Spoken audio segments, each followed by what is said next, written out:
የአዲስ አበባ ከተማ አስተዳደር ሴቶች ህጻናትና ማህበራዊ ጉዳይ ቢሮ አካል ጉዳተኞች መስራት ይችላሉ በሚል መሪ ሀሳብ ያዘጋጀው ኤግዚቢሽንና ባዛር በትላንትናው ዕለት ተከፍቷል። ይህ ኤግዚቢሽንና ባዛር በከተማዋ ከሁሉም ክፍለ ከተሞች የተውጣጡ አምራች አካል ጉዳተኞች ምርታቸውን የሚያስተዋውቁበትና የገበያ ትስስር የሚፈጥሩበት መሆኑም ተገልጿል።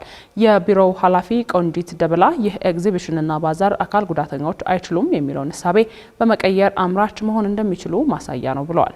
አካል ጉዳተኞች ተገቢውን ድጋፍና እድል ካገኙ የትኛውንም አይነት የልማት ስራ መስራት እንደሚችሉ ብቁ መሆናቸውንም ማሳያ ነው ማለት ነው። ማህበረሰቡ ለአካል ጉዳተኞች ያለው የእርዳታ ፈላጊነት ወይም ደግሞ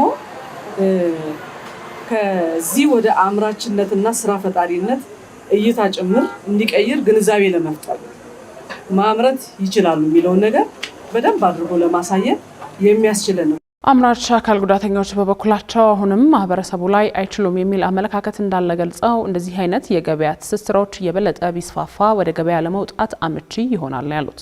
ትልቁ አሁን ቻሌንጁ ምንድነው? እንደዚህ አይነት ባዛሮችን ስናገኝ ነው ሰዎችን እንደናንተ አይነት ሰዎችን ማግኘት የምንችለው። አሁን በዚች ከተማ ላይ እንደዚህ በሚያምር ሁኔታ ላይ በዚህ ልክ ለአንድ ቀን ብቻ ከሚሆን ቢደጋግሙን በአመት ውስጥ 3-4 ቢሆን የተሻለ ህይወት ለውጥ እናመጣለን እኛም ላይ። እንዲሁም ደግሞ ያው ከተማዋ ሰፍታለች፣ መንገዷ ምቹ ነው እና ሚኒ ማርኬቶችን ነገር ለኛ ቢያዘጋጁልን ለምን እየተጎዳ ነው ያለበት ሁኔታ ነው ያለው። ጥሩ ምርት ይዘን ያው አለ አይደል በጥቂትም ቢሆን ያልተቀረፈ አመለካከት አለና ወደ ኋላ እያስቀረን ነው፣ እየደበቁን እየሸፈኑ ነው ያሉት። በመርሃ ግብሩ ለአካል ጉዳተኞች ምቹ ሁኔታን በመፍጠር የመስራትና የማምረት ብቃት እንዳላቸው በማሳየት ተጠቃሚነታቸውን ለማረጋገጥ መስራት እንዳለበት ተገልጿል።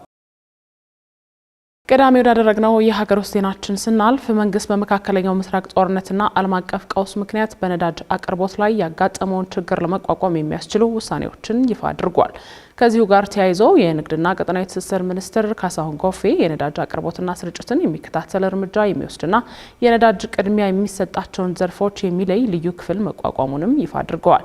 በጦርነቱ ምክንያት በግዢ ሂደት ላይ የነበረ ከ180 ሺህ ሜትሪክ ቶን በላይ ነዳጅ አለመቅረቡን የገለጹት ሚኒስትሩ ያጋጠመው የነዳጅ አቅርቦት እጥረት በሀገርና በዜጎች ማህበራዊና ኢኮኖሚያዊ እንቅስቃሴ ላይ ጫና እንዳያሳድር መንግስት ተግባራዊ የሚሆን የቅድሚያ አሰጣጥ ውሳኔ ማሳለፉን ገልጸዋል። በዚህም መሰረት ነዳጅ የሚያጓጉዙ ተሽከርካሪዎች በማደያ ቅድሚያ እንዲሰጣቸው የተወሰነ ሲሆን የከተማና ሀገር አቀፍ የህዝብ ትራንስፖርት እንዲሁም በናፍጣ የሚሰሩ የህዝብ ማመላለሻና ሌሎች የተጠቀሱ ተሽከርካሪዎች ነዳጅን በቅድሚያ እንዲያገኙ መወሰኑ ነው የተገለጸው። ከዚህ ውጪ የሚደረግ የነዳጅ ስርጭት ተገቢ ባለመሆኑ እርምጃ ይወሰዳል ያሉት ሚኒስትሩ ከህብረተሰቡ ይጠበቃሉ ያሏቸውን ተግባራትንም ይፋ አድርጓል። ከዚሁ ጋር ተያይዞ ህብረተሰቡ የእግር ጉዞ ባህልን በማጎልበት አላስፈላጊ የጉዞ ፕሮግራሞችን በመሰረዝና በነዳጅ ግብይት ላይ የሚስተዋለው ህገወጥ ተግባራትን በማጋለጥ ከመንግስት ጋር ተባብሮ እንዲሰራ ሚኒስትሩ ጥሪ አቅርበዋል። የኢትዮጵያ ብሔራዊ ባንክ የገንዘብ ፖሊሲ ኮሚቴ ከታህሳስ ወር 2018 ጀምሮ የዋጋ ግሽበት ወደ ነጠላ አሃዝ የማውረዱን ግብ ማሳካት መቻሉን ገልጿል። ለዋጋ ግሽበት መቀነስ ብሔራዊ ባንኩ ተግባራዊ እያደረገ ያለው ጥብቅ የገንዘብ ፖሊሲን ጨምሮ ጥንቃቄ የተሞላበት የበጀት ፖሊሲ ስርዓት እንዲሁም ምርትና ምርታማነትን ለማሻሻል የተወሰዱ እርምጃዎች አስተዋጽኦ አድርገዋል ተብሏል። ከዚሁ ጋር ተያይዞ የኢትዮጵያ ብሔራዊ ባንክ በዚሁ ዓመት የካቲት ወር መጨረሻ ላይ ዓመታዊ የዋጋ ግሽበት እየቀነሰ በመምጣት 9.7 በመቶ መድረሱን የገለጸ የገንዘብ ፖሊሲ ኮሚቴ 6ኛ ስብሰባውን ባካሄደበት ወቅት ነው።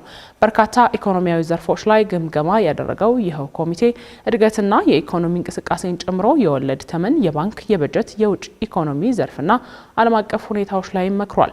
በዚሁ መድረክ የገንዘብ ፖሊሲ ኮሚቴው የተመዘገበውን የነጠላ አሃዝ የዋጋ ግሽበት በዘላቂነት ለማስቀጠል እየተወሰደ ያለው ጥብቅ የገንዘብ ፖሊሲ ተጠናክሮ መቀጠል እንዳለበት ግንዛቤ መውሰዱን ነው የገለጸው። ተመልካቾቻችን የምትከታተሉት የአዲስ ነገር የጧት የሀገር ውስጥ አጫጭር መረጃዎቻችንን ነው። በአፍሪካ የምግብ ዋስትና ያላረጋገጠ 340 ሚሊዮን ሕዝብ እንዳለ ዓለም አቀፉ የፋይናንስ ኮርፖሬሽን ገለጸ። ሁለተኛው የዓለም አቀፍ ኮርፖሬሽን ያዘጋጀውና በግብርና ፋይናንስ ላይ ያተኮረው ውይይት በአዲስ አበባ በተካሄደበት ወቅት ነው ይሄ የተገለጸው። በአውሮፓውያኑ በ2030 1.3 ቢሊዮን ሕዝብን ለመመገብ አሁን ያለው የምግብ ምርታማነት በ50 በመቶ መጨመር እንዳለበትም በዚሁ መርሃ ግብር ላይ ተነግሯል። ለግብርና በግብርናው ዘርፍ ከባንኮች እየቀረበ ያለው ከ2 እስከ 3 በመቶ ፋይናንስ ብቻ በመሆኑም አሁን ላይ ዘርፉ የ230 ሚሊዮን ዶላር ክፍተት እንዳለ ተገልጿል። ይህንን የፋይናንስ ክፍተት ለመሙላት በተለይ በአንዳንድ ሀገሮች ከ80 እስከ 90 በመቶ የሚሆኑ አነስተኛ ገበሬዎች ላይ በፋይናንስ አቅርቦት፣ በቴክኖሎጂ፣ በንግድ ትስስርና ከአየር ንብረት ጋር የተያያዙ ስራዎችን መስራት እንደሚገባም ጠቁሟል። የኢትዮጵያ አርቲፊሻል ኢንተለጀንስ ኢንስቲትዩት ለንግድ የተከፈቱ የቲክቶክ አካውንቶችን ለመዝረፍ የሚያስችል አዲስና ውስብስብ የማጭበርበሪያ ጥቃት እየተፈጸመ መሆኑን ገልጿል። በሶስት ዋና ዋና ደረጃዎች እየተፈጸመ ነው የተባለው ይኸው የሳይበር ጥቃት የማታለያ ኢሜይል በመላክ ሐሰተኛ ገጽ በመክፈትና የግለሰቦችን መረጃ በመስረቅ እየተፈጸመ ነው ተብሏል። ኢንስቲትዩቱ ተጠቃሚዎቹ አጠራጣሪ ሊንኮችን ባለመጫንና ማንኛውም መረጃ ከመስጠት ብሎም የይለፍ ቃል ከመሙላት በፊት የድረገጹን ትክክለኛነት በማረጋገጥ ራሳቸውን ከጥቃት እንዲጠብቁ ጥሪ አቅርቧል። ከዚሁ ጋር በተያያዘ ፑሽ ሴኩሪቲ የተባለ የደህንነት ተቋም ጥቃቱ በተለይ ቲክቶክና የጎግል መልእክቶችን በሚመስሉ የሐሰት ገጾች አማካኝነት የሚፈጸም መሆኑን ገልጿል።